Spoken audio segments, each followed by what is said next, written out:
Unknown object and the alleged sighting of strange creatures in the backyard of a Northwest Valley home. So it was last night that 8 News Now investigator David Charnes reported about how Metro Police responded back on May 1st after receiving a strange call from a very frightened family. Well, our report generated a global response, and now piecing together the sequence of events has been kind of tricky, in part because the primary witnesses have been almost as elusive as the beings they say they encountered. Chief Investigator George Knapp is as perplexed as the rest of us, George. As you know, this is not our first UFO rodeo. We first heard about the incident in early May via the Metro Police grapevine. The incident has a lot in common with other bizarre cases from around the world: an alleged crash, strange beings, and bits and pieces that don't make sense. But the police took this seriously, and so do we. Just before midnight on April 30th, skywatchers across several western states saw a bright fireball streak through the heavens. A police officer working in the Northwest Valley caught a glimpse of the colorful object on his body cam. At nearly the same time, a Ring camera in the area recorded a strange noise and what sounds like a crash. One family living in a ranch-style home had a much closer view of the object. Two brothers and their father were working on a vehicle in their yard when they caught a glimpse of a sparkly object as it came crashing down, then were hit by what they describe as a shock wave. One of the witnesses, a young man named Angel, has stated when the brothers looked into the yard where the object landed, that spot was obscured and blurry, as if by unknown form of camouflage. What they saw next prompted a frantic call to 911. So there's two people or two subjects that are in your backyard? Correct, and they're very large.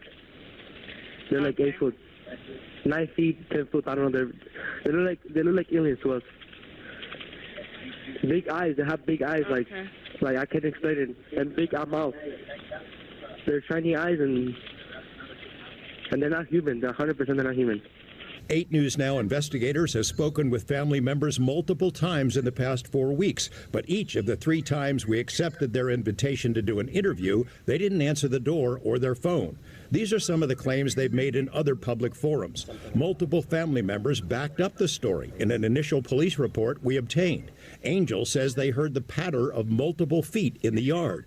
They later heard footsteps on their roof. They saw one of the 8-foot-tall creatures climb behind the controls of a large front loader stored in the yard as if trying to engage it. He got a good look at one of the creatures, he said, a greenish-grayish being with large eyes and long legs. He says he could hear its deep breaths, and when he locked eyes, he was, in essence, frozen in place, couldn't move. In the middle of the yard, where the object had crashed, then vanished, a circular impression was left in the soil. Okay, where is this on your property? Metro sources say the police dispatcher initially wondered whether to send a crisis intervention team to help the troubled witness, but then took the incident seriously. 2 officers arrived 38 minutes after the call, and by then had heard from other officers. They proceeded cautiously and managed some nervous laughs. I ain't dealing with that. A few days later, the family says 2 Metro sergeants returned to the scene to ask follow-up questions. The family says they also saw men in suits and sunglasses driving in a car with government plates cruising slowly past the house in the following days. Nellis and Creech have denied any interest or involvement with the incident. Metro has indicated they believe the family that something crashed in their yard. But what? Someone else has access to it. We have all seen these blurry videos of unidentified flying objects. Video evidence, if you will, that old tales of UFOs may not all be conspiracy theories. In recent years, Congress starting an official U.S. government Unidentified Aerial Phenomena Task Force, recently renamed the All-Domain Anomaly Resolution Office, or AARO.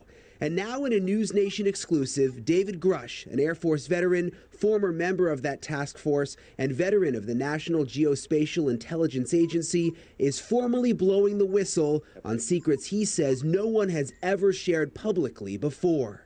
You are one of the most trusted former intelligence officials in the U.S. defense and intelligence establishment. Yes, I was. You were trusted with the most intimate secrets. Yes. Grush sitting down with award-winning investigative journalist Ross Coulthart, who's reporting for News Nation and has spent years reporting on the UFO question. What conclusion did you come to at the end of your time on the UAP task force?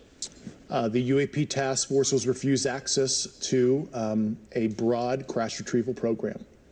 When you say crash retrieval, what do you mean? These are retrieving non-human origin technical vehicles, call it spacecraft if you will, non-human, exotic origin vehicles that have either landed or crashed. We have spacecraft from another species. We do, yeah. How many? Quite a number. You're kidding. No. I thought it was totally nuts, and I thought at first I was being deceived. It was a ruse. People started confiding in me. They approached me. I have plenty of current and former senior intelligence officers that came to me, many of which I knew almost my whole career, that confided in me they were a part of a program. They named the program. I've never heard of it. And they told me, based on their oral testimony, and they provided me documents and other proof, that there was, in fact, a program that the UAP task force was not read into. Grush alleges the U.S. government has recovered non-human craft for decades. He's filed a whistleblower complaint saying he gave what he calls the classified proof to Congress and the Intelligence Community Inspector General. News Nation has confirmed David Grush's credentials and resume. We've not seen or verified the alleged proof he says he's provided to investigators. He says he can't show us the proof for national security reasons.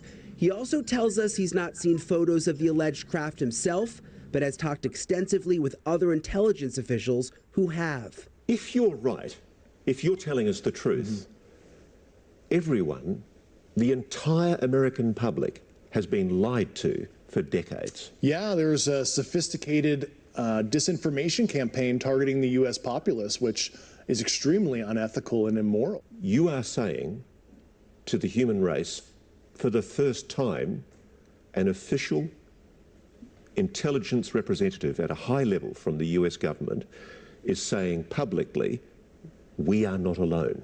We're definitely not alone. Absolutely, the data points empirically that we're not alone, yeah. Now, you heard it for yourself.